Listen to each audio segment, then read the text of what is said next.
Welcome to Dance to Heal. I'm your host, Jenny C. Cohen. Join me as I share stories of how dance and movement can bring healing in a way that is safe and tailored to your life. I'm a cancer survivor, mother of two, and an award-winning performer who found that movement was vital to my recovery. I created Dance to Heal Wellness and also authored the best-selling book, Outside in Recovery, Dancing My Way Back to Myself After Breast Cancer. I will bring new techniques to help you on your dance journey and healing path. Are you ready to move? Dance to Heal starts now. Yoni is a transnational fusion dancer with a BA in American vernacular dance, specializing in a diverse dance background involving deep investigation of what qualities define a dance style, with a focus on physiological sustainability, kindness to failure, and socially responsible inclusion. So without further ado, wow, y'all, you're so lucky that we have Yoni here with us today. Say hi to everybody. Hi, nice to meet you. So let everybody know where you're actually dialing in from right now. Yeah, I'm in Denver, Colorado. I'm currently at a friend's house in Boulder. Sweet. And I would love for you just to give people a little understanding, because we didn't really touch upon that in the introduction that I just introduced them to. Will you just let them know what things people don't know about you? Hint, how we're connected behind the scenes. How to like what's your background? So I started out in the belly dance scene, in largely the biggest moment was in 2013, at the East Coast Classic run by Nadira. Yes. And where I met you was just after, at TribalCon in Atlanta, Georgia, where I was. That was my first stage performance outside of competition. Yes, folks, we all gotta find that YouTube video. Is that performance online? It is, yes. Okay, so we got to figure out, let's make sure to put that. I'm going to have the production company put that YouTube link in the description, so you get to see it, whether you can get access to it, whether you're on the podcast description right now or the YouTube video to see Yoni live in action. I think sometimes we can talk about one of your focuses right now in this year. We can talk about, I'm the person for you to come to, Yoni. I'm the person you're going to come to have comfort when in any type of dance and social setting. I want you to see Yoni in action, to understand that this is the person that you want to go to, because here's an example of how comfortable Yoni is on stage. And you can have access to that too. So on the podcast, you're listening and you're hearing this lovely voice besides mine. And I want you to know that even though Yoni presents, right, has a male, you could almost be white passing, sorry, but you just could be.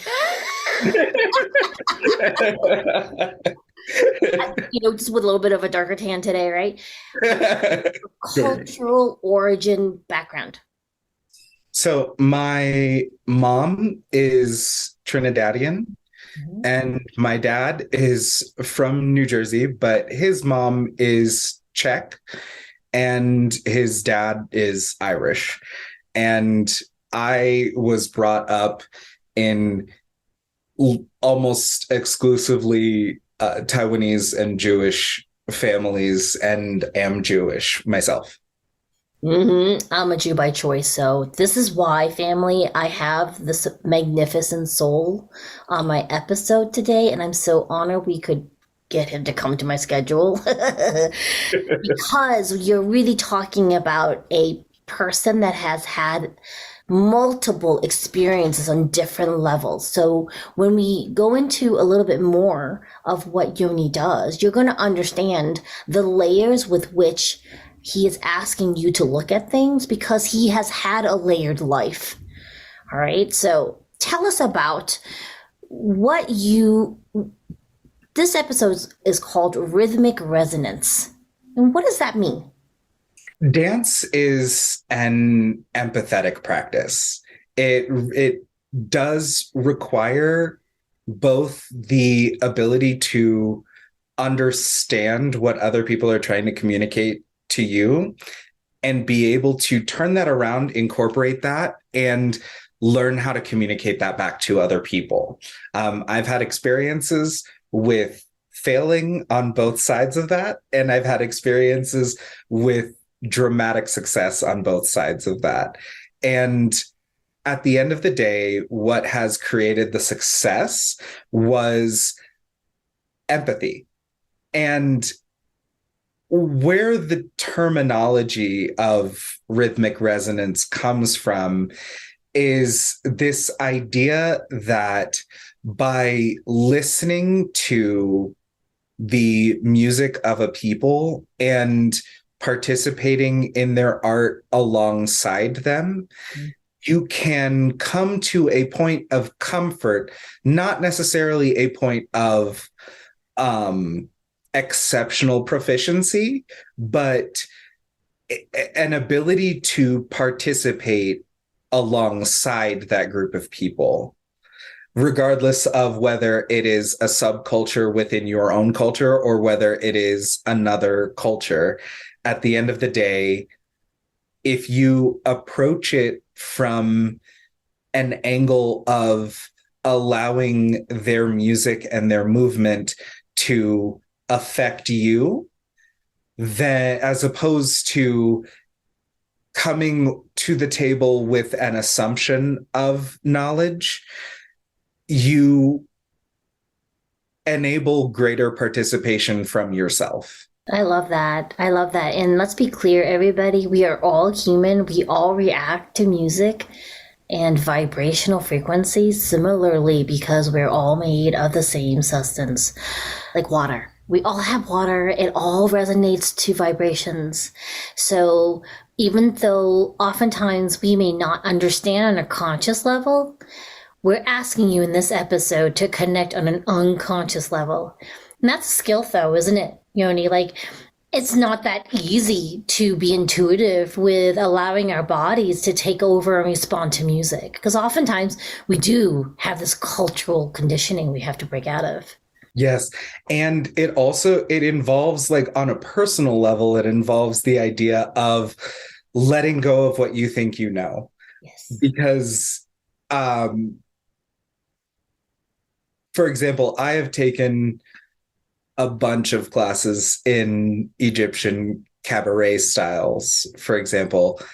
When you're at a party and you're dancing with other with Egyptians, with Lebanese, with Moroccans, Libyans, if you whip that out, that cabaret stage mixed with ballet, you are likely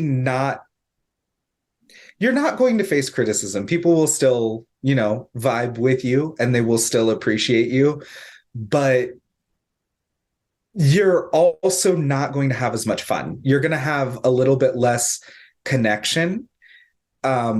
People are going to look at you a bit more as somebody who is like, maybe you're really good at it, but you're really good at a stage, not necessarily good at a party.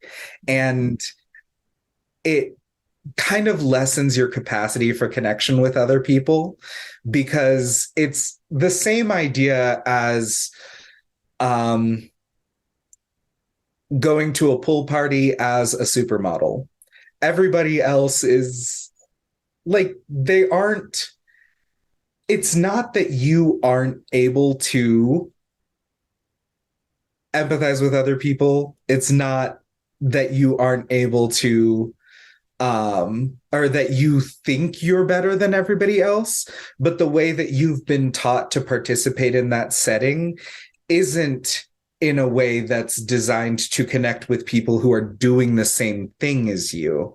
It's in a way to present to people. And so they see you as a presenter as opposed to an equal participant. Yes, yes, has a part of the community.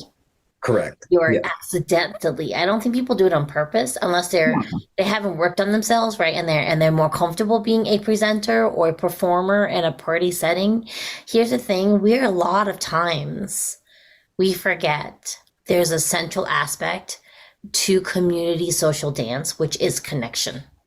That's it. That's the bottom line. Like eye contact, right? And even the willingness to let go of what you think looks good and just be with the crowd.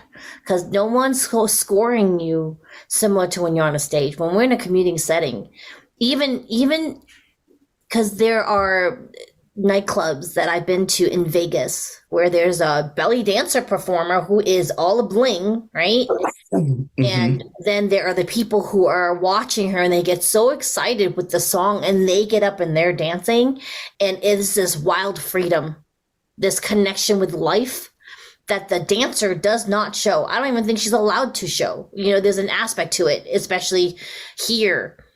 I want the audience also not to get lost because we're talking about some dance forms some of you may not have had connection to, like belly dancing from different continents. We call it belly dancing. It has different names depending on which country of origin it comes from. Let's go to a topic of a dance form everybody more or less knows, which is voguing. Mm-hmm.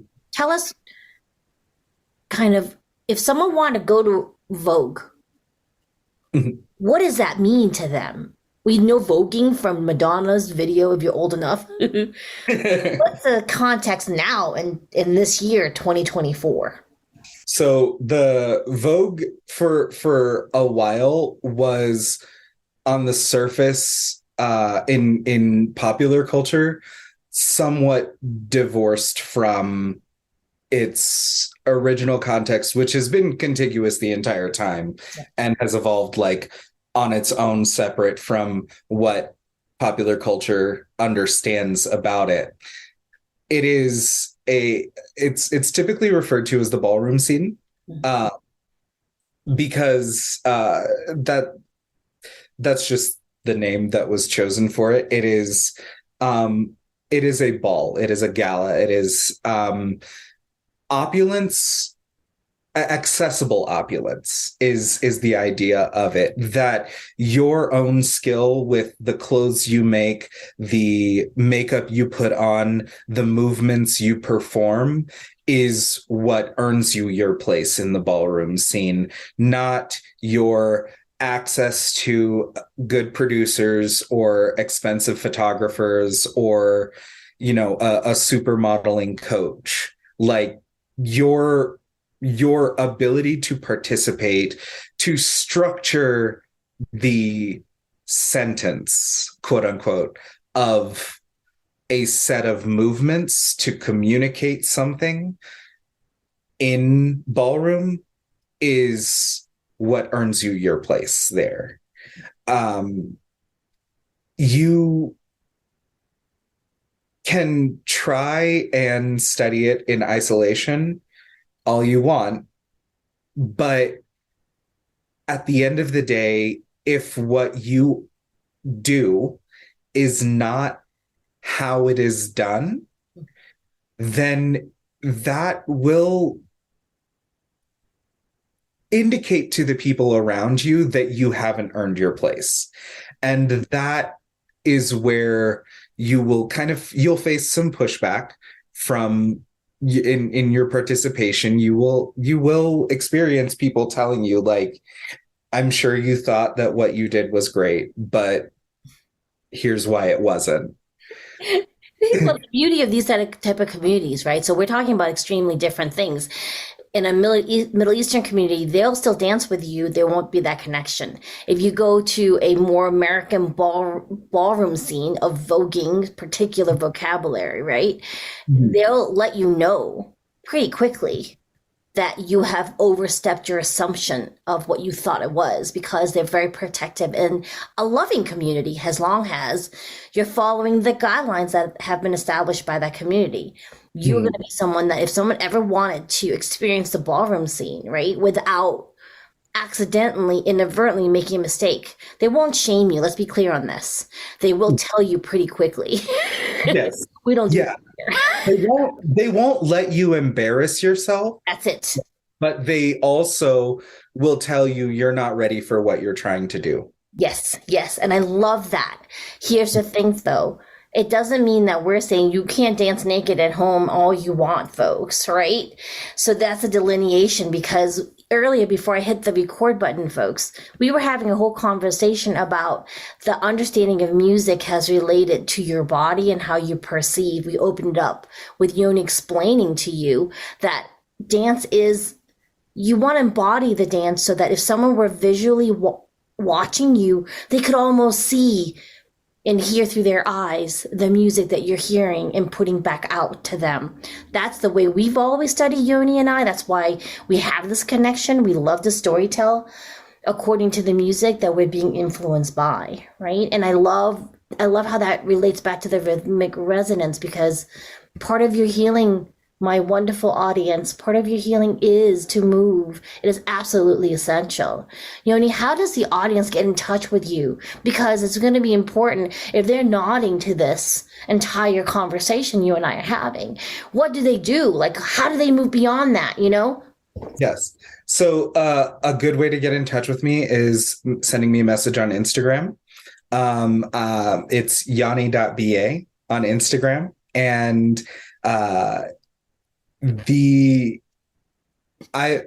so sometimes I'm a bit slow to respond because of work or whatever, but I do respond always.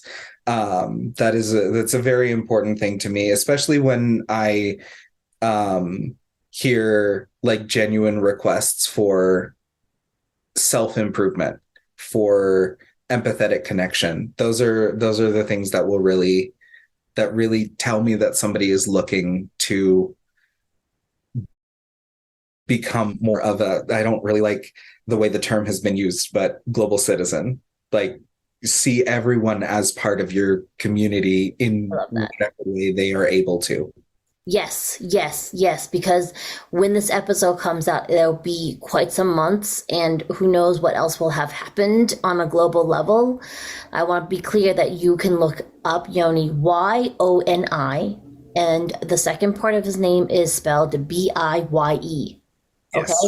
So be sure that you look that up. Now, here's the thing. To message Yoni is to tell him that you saw him on the Dance to Heal podcast. So he has some reference of where this content is coming from. Yeah. And then in the interim, you can go to www.danceandheal.com and have the classes with me. They're totally free. You can just do some classes and then let me know how that felt, because the platform that class is on is based on my friend Orit and her kind of cardio informed belly dance steps. So you can just get yourself moving and not in a public setting. And then the second half of that course helps you go through some releasing in a safe manner of the energy and the emotions in your movement, because that's also has to be a safely held place for you. All right. So we have an agreement. Yoni's going to have to come back because we spoke about some things, and I get in trouble with my production producer, my podcast producer, when I go too long, and I get so excited about our conversation. So you're gonna have to come back, okay? Okay. Sounds good. Yeah. Absolutely. Good. You'll come back later this year. And audience members, if you have extra questions for Yoni that you want us to address in the second episode, put them underneath this actual podcast episode. So you could do it, I believe, on at least the YouTube video. Put those underneath, and then I'll go back and we'll either have Yoni answer them or come back and answer them. And maybe we should do a Zoom and have audience members with you. Let me think on that. Ooh. Okay, I let you go. Thank you for coming. Thank you for having me. I really appreciate it. And it's good to see you. Yes. Bye-bye, folks. Bye. Thanks for listening to Dance to Heal with Jenny C. Cohen. Come back next time to hear stories of recovery through movement and learn more ways that you can move your body. To work with me and continue your journey, visit outsideinrecovery.com. Are you ready to move?